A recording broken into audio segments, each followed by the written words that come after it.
সবাইকে নমস্কার। তো এটা আমার ফার্স্ট ভিডিও। ল্যাবরেটরি যে টেস্টগুলো হয় সেটাকে আমি কম বেশি আপনাদের সামনে, আপনারা যদি চান আপনাদের সামনে অবশ্যই আমি কিভাবে টেস্টগুলো করতে হয় এবং সমস্তটাই ডিটেলসে আমি নেক্সট ভিডিওগুলোতে, যেগুলো আমি নেক্সট ভিডিওগুলো দেব।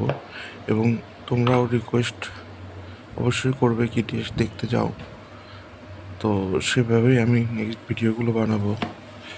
তো আজ আমি জাস্ট মেশিনগুলো এবং যে রিজনগুলো একটু আগে দেখালাম, রিজনগুলো এবং এইগুলো সমস্ত ব্লাড টেস্ট, এটা যেমন সেল কাউন্টার বলে, তো এটা সব রিজেন আস্তে আস্তে সমস্তটাই আমি দেখাবো। টেস্টগুলো কীভাবে মেশিন রান করতে হয় এবং ক্যালিব্রেশন থেকে শুরু করে যেভাবে টেস্টগুলো প্রসিডিওর, সেগুলো কম বেশি আমি ভিডিওগুলোতে দেবো। নেক্সট যদি ভালো লাগে, শিখতে চাও বা বুঝতে চাও, অবশ্যই শেয়ার করো।